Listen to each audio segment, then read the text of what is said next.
Hello guys, welcome back again. Dito lang yan sa channel natin kay Trend Coins. May mga Trend Coins ay sa merong Word App at saka na-verify na yung mga account nila sa Word App.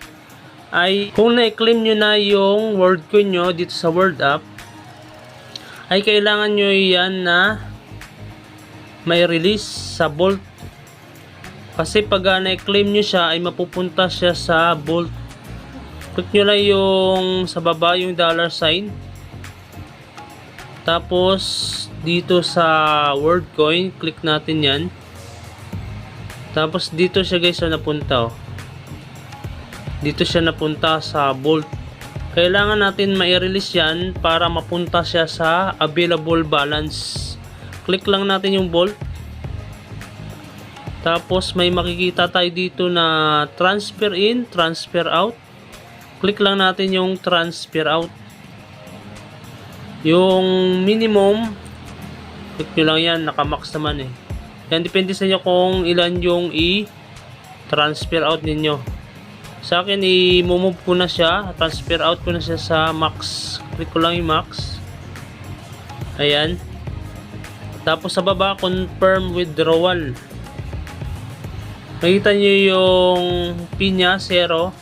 Security period, 3 days. Click lang natin confirm withdrawal. Ayan, nag-processing na siya. Withdrawal processing. Click lang natin down. Ayan na guys.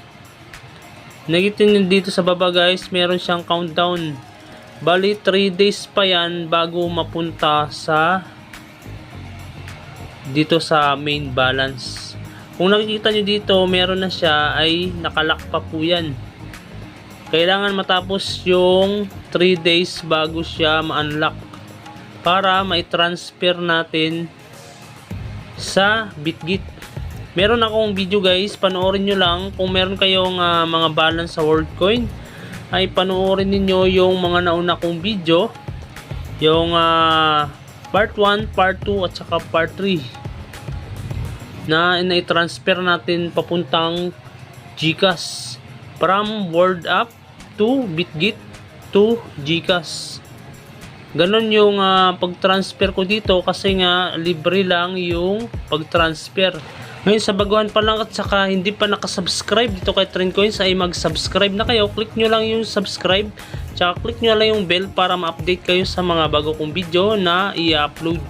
Mag-comment lang kayo guys dito kung ano yung mga comment nyo para masagot natin yan.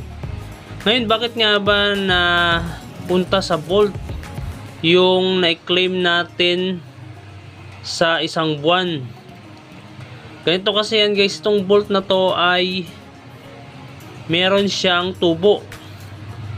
Ito yung current rate niya guys, 10% annual per year.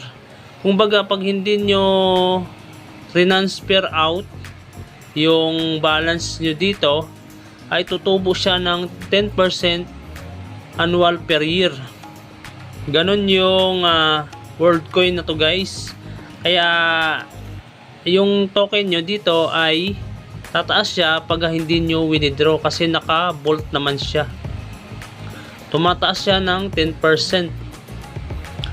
Ganon yung price ng WorldCoin sa buong mundo ay hindi siya agad babagsak.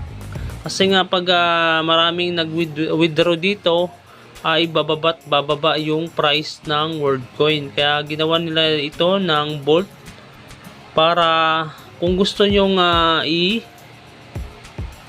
ito or ipatubuin yung WorldCoin nyo ay nasa sa inyo yan. Kung gusto nyong i-withdraw ay nasa sa inyo pa rin yan guys. Ngayon guys, ganun lang. Maraming salamat sa panonood ng video ko na to guys. At hanggang dito na lang yung tutorial natin about sa Word App. Maraming salamat guys and happy earnings sa inyo and God bless. Thank you.